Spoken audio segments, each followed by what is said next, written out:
Hello. ഇന്നലെ ഞാനൊരു ബുക്കിൻ്റെ കാര്യം പറഞ്ഞുകൊണ്ടല്ലേ കാര്യങ്ങൾ പറഞ്ഞത്, നമ്മുടെ power of positive thinking by Norman Vincent Peale. ആ ബുക്ക് പറ്റിയല്ലേ ഇന്നലെ പറഞ്ഞത്. അപ്പം അതിനകത്ത് ആരോ എൻ്റെ അടുത്ത് സേപ്പിയൻസ് എന്ന് പറഞ്ഞ ബുക്കിനെ പറ്റിയിട്ട് സംസാരിക്കുമോ എന്ന് ചോദിച്ചിട്ടുണ്ടായിരുന്നു. അപ്പോൾ ഇതാണ് സേപ്പിയൻസ്. ഞാൻ കുറേ നാളായിട്ടോ ഇത് ഇറങ്ങിയ ഇടയ്ക്ക് തന്നെ മോളെ എനിക്ക് പറഞ്ഞു തന്ന് ഞാൻ വാങ്ങിച്ചത്. ഒരു 10 ഇയേഴ്സിൻ്റെ അടുത്തായിട്ടുണ്ട് ഇത് ഇറങ്ങിയിട്ട്. അപ്പോൾ ആ സമയത്തൊന്ന് വായിച്ചിരുന്നു. അത് കഴിഞ്ഞിട്ട് ഞാൻ പിന്നെയും വായിച്ചു ഒരു 2 പ്രാവശ്യമൊക്കെ. കുറേ പ്രാവശ്യം വായിക്കുമ്പോഴാണ് അത് നമുക്ക് മനസ്സിലാകുന്നത് എന്താണ് ഇത് കൊണ്ട് ഉദ്ദേശിക്കുന്നത്. ഈ ബുക്ക് സേപ്പിയൻസ്, ഹോമോസേപ്പിയൻസ് എന്നാണല്ലോ നമ്മൾ മനുഷ്യരെ എല്ലാവരും പറയുന്നത്. ആ സ്പീഷീസിൻ്റെ പേര് ഹോമോസേപ്പിയൻസ് എന്നാണ് അല്ലേ. യുവൽ നോവ ഹരാരി എന്ന് പറയുന്ന ഒരു പ്രൊഫസർ, ഓക്സ്ഫോർഡിലൊക്കെ പഠിച്ചതാണ്, പക്ഷെ ഇസ്രയേലിയാണെന്ന് തോന്നുന്നു. അദ്ദേഹം ഇസ്രയേലി യൂണിവേഴ്സിറ്റിയിൽ പഠിപ്പിക്കുകയാണ്. സോ ഹിസ്റ്ററിയാണ് കേട്ടോ. അപ്പോൾ ഇതിനകത്ത് പറയുന്നത് ബ്രീഫ് ഹിസ്റ്ററി ഓഫ് മാൻകൈൻഡ്. ഇപ്പം നമ്മൾ തന്നെ ഒന്ന് ആലോചിച്ച് നോക്കൂ. ഞാൻ സിമ്പിളായിട്ട് പറഞ്ഞുതരാം കേട്ടോ. വലിയ അവലോകനമൊന്നുമല്ല, നിങ്ങളോടൊരു കാര്യം പറയാൻ വേണ്ടിയിട്ടാണ് ഞാൻ ഈ ബുക്കിനെ പറ്റിയും കൂടെ സംസാരിക്കാമെന്ന് എടുത്തത്.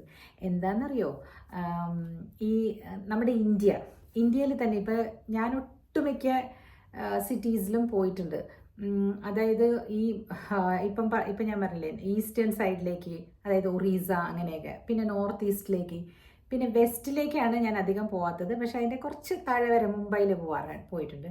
മുകളിലേക്ക് JNK ഒന്നും പോയില്ല, പക്ഷെ ആ ഏരിയയിൽ ഡൽഹിയൊക്കെ പോയിട്ടുണ്ട്. അപ്പം എന്തിനാണ് ഞാൻ പറയുന്നതെന്ന് വെച്ചാൽ, ഇത് തന്നെ ഒരു ഡിവിഷനാണ്.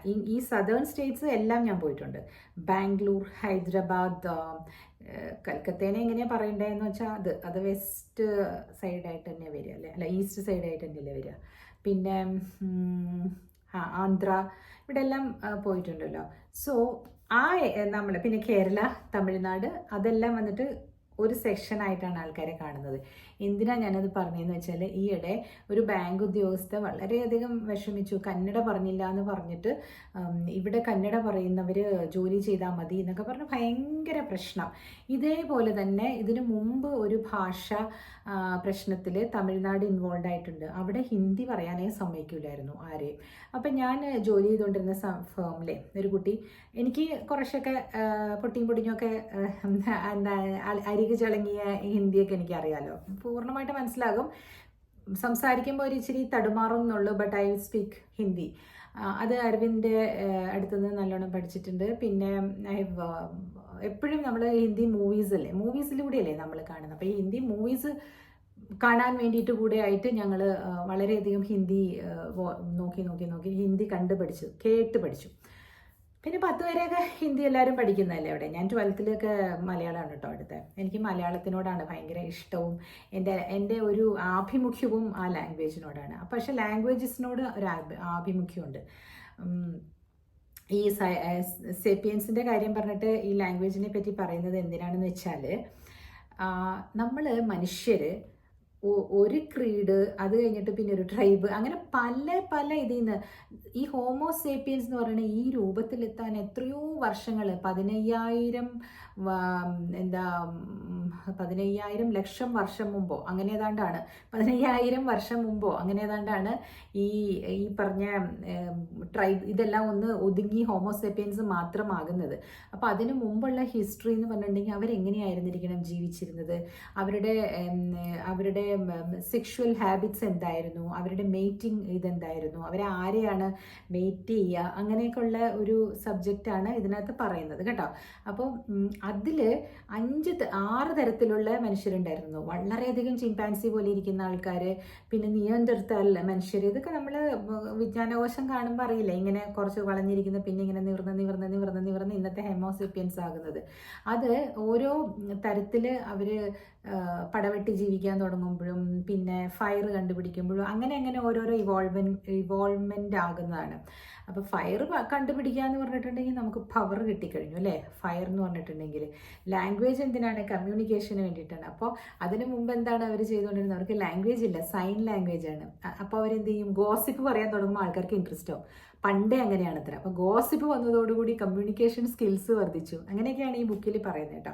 അപ്പോൾ ഈ ബുക്കിനെ പറ്റി പറയുകയാണെങ്കിൽ അന്ന് ഇവർ കോഎക്സിസ്റ്റൻ്റ് ചെയ്യാൻ പറ്റാതെ ഇങ്ങനെ വഴക്കിട്ട് ഈ ഹോമോസാപ്പിയൻസ് ചെറിയ മനുഷ്യരാണെങ്കിൽ പോലും കുറച്ച് സൈസിൽ ചെറുതാണല്ലോ ചിമ്പൻസിയൊക്കെ വെച്ചിട്ട്, എന്നിട്ട് പോലും അവരെ ഫൈറ്റ് ചെയ്ത് വലുതായി വരാൻ കാര്യം എന്താണെന്ന് വെച്ചാൽ ബ്രെയിനിന് നല്ല കോഗ്നിറ്റീവ് ഡെവലപ്മെൻറ്റ് വന്നിട്ടുണ്ടായിരുന്നു ആ സമയമായപ്പോഴേക്കും. അതൊക്കെയാണ് പറയണത്. അതായത് ഇന്ന് ഈ ജീവിക്കുന്ന നമ്മൾ ഒരു 4 തലമുറ മുമ്പ് നമ്മുടെ വീട്ടിൽ എന്തായിരുന്നു ബ്രേക്ക്ഫാസ്റ്റ് അവർ കഴിച്ചുകൊണ്ടിരുന്നതെന്ന് ആർക്കും അറിയില്ല.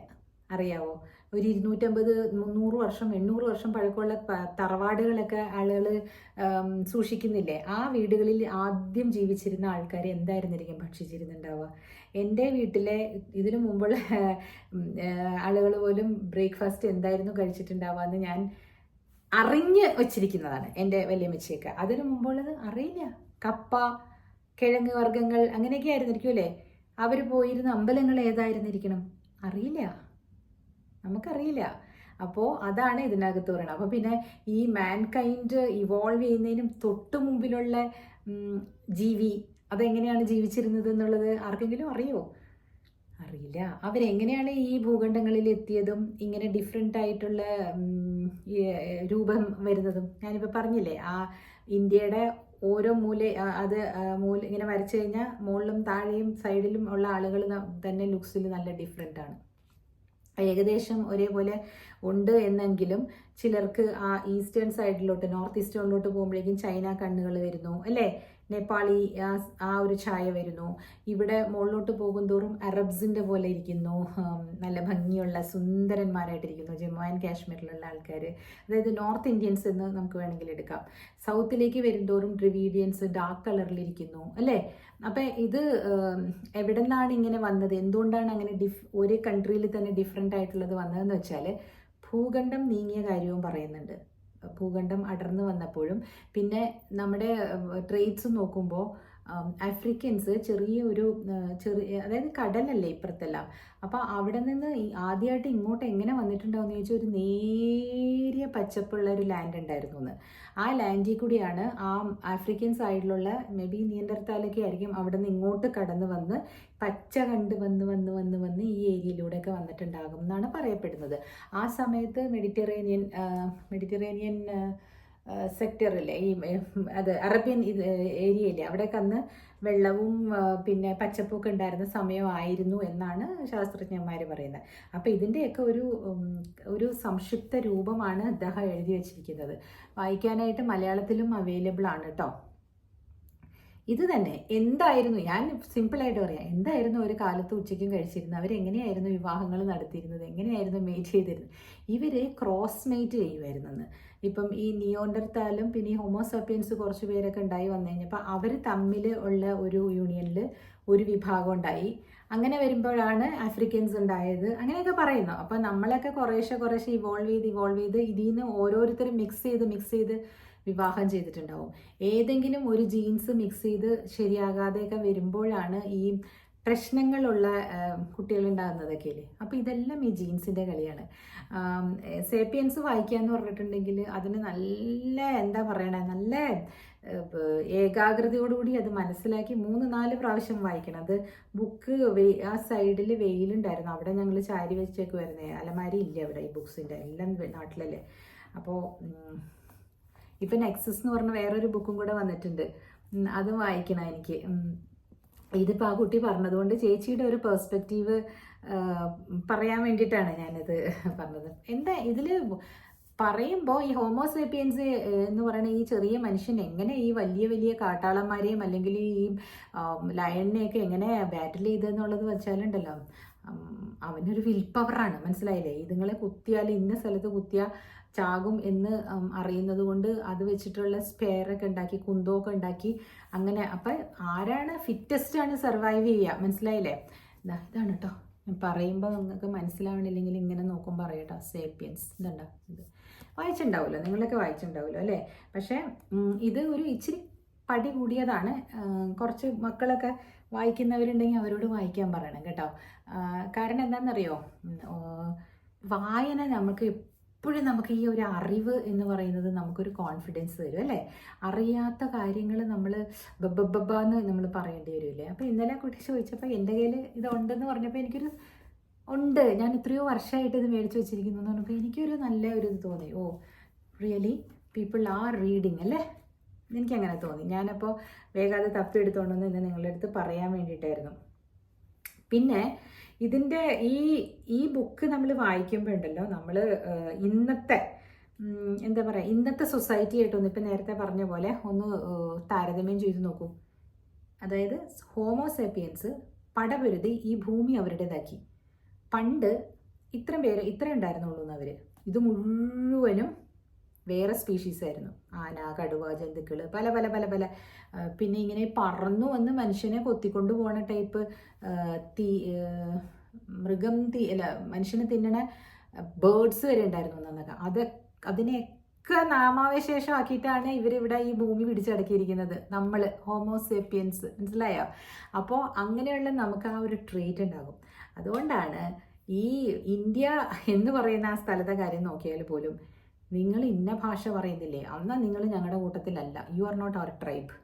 കന്നഡകയാണ് ഞാൻ, നിങ്ങൾ തമിഴ്നാട്ടുകാരനാണ്, നിങ്ങൾ മലയാളിയാണ്. ഇത് എവിടെ നിന്ന് വരുന്നു? This is there in the genes. മനസ്സിലായോ? ഈ ഫൈറ്റ് വരുന്നത് it's there from the genes. അവരിൽ എവിടെയോ ഒരു നിയോണ്ടർത്താലോ, ഇവരിൽ എവിടെയോ ഒരു, അതിന് മുമ്പിൽ വേറൊരാളുണ്ടല്ലോ, ആ പേരുകളൊന്നും എനിക്ക് കിട്ടുന്നില്ല, അതോ ഒക്കെ ആയിരിക്കും. 5 തരം ഉണ്ടായിരുന്നു എന്ന് പറഞ്ഞില്ലേ, അതൊക്കെ മിക്സ് ചെയ്തല്ലേ വന്നേക്കണേ. അതുകൊണ്ടാണ്, എൻ്റെ തിയറിയാണ്, ശരിക്കും ഉള്ളതല്ലേ അത്.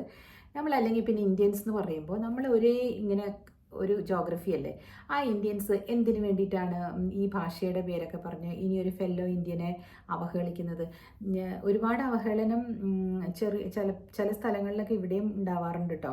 ഈ നോർത്ത് ഇന്ത്യൻസിന് എന്തോ ഭയങ്കര ഒരു വലിയ ഇതാണ്, ദേ ലുക്ക് നൈസ് എന്നാണ് അവരുടെ വിചാരം, ഫെയർ സ്കിൻ. കാരണം സൗത്തിൽ നിന്ന് വരുന്നവർക്ക് അവരാണെങ്കിൽ കുറച്ചും കൂടി അയ്യോ എന്നുള്ള മട്ടിൽ അവർക്കൊരു അപകർഷതാബോധമുണ്ട് സൗത്തിൽ നിന്ന് വന്നവർക്ക്. എന്തിനാണാവോ അല്ലേ? എന്തിനാണ് അങ്ങനെ ചിന്തിക്കുന്നത്? സൗത്തിൽ നിന്ന് വന്നാലെന്താ, നോർത്തിൽ നിന്ന് വന്നാലെന്താ, ഓൾ ആർ ഇന്ത്യൻസ് അല്ലേ? അപ്പം പിന്നെ അതേപോലെ ഈ വ്യവസ്ഥിതികൾ, വേറെ റിലീജിയനിലെ കാര്യങ്ങൾ പറഞ്ഞിട്ട് വഴക്കുണ്ടാക്കാം. I just don't prefer any these kind of discrimination, whether it is race, creed, colour or nationality, ethnicity. ഇതൊന്നും നമ്മൾ കണക്കാക്കാൻ പാടില്ല. ഇതൊന്നും കാരണം എന്താണെന്നറിയോ, ഈ ഭൂമിയിൽ നമ്മൾ വളരെ കുറച്ച് കാലത്തേക്ക് ജീവിക്കാൻ വന്നിരിക്കുന്നവരാണ്. അപ്പം ഈ ഹേറ്റ്രഡ് എന്തിനാണ് വരുന്നത്?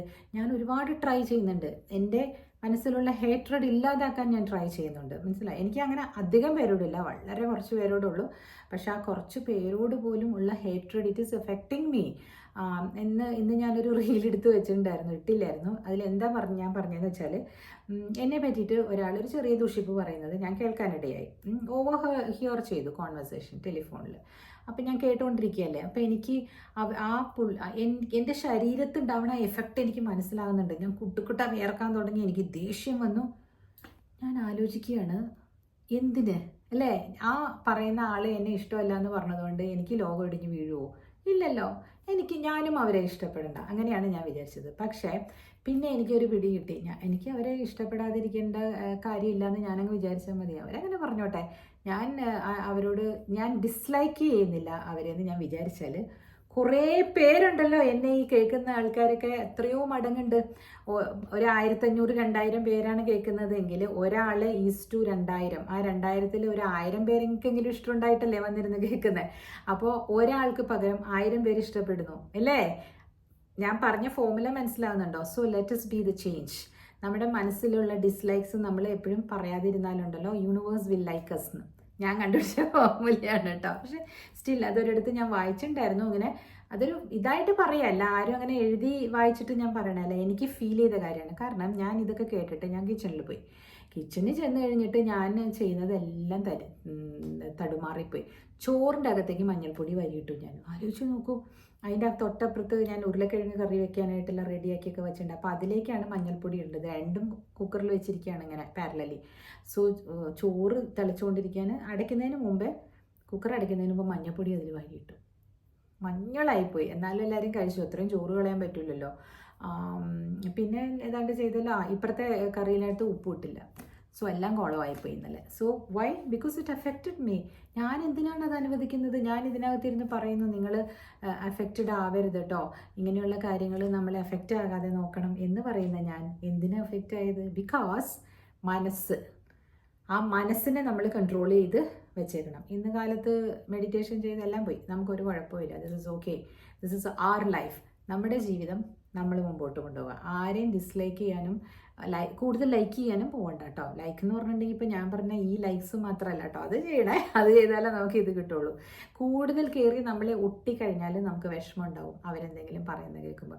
സോ ഒരു ചെറിയ ഗ്യാപ്പ്, ഇത് ഒരു ഇത്തിരി ഇങ്ങനെ ഇട്ടിട്ട് അവരുടെ കാര്യങ്ങൾ ചെയ്ത് കൊടുക്കുക, അവരോട് നന്മ പറയുക, അത്രയും മതി.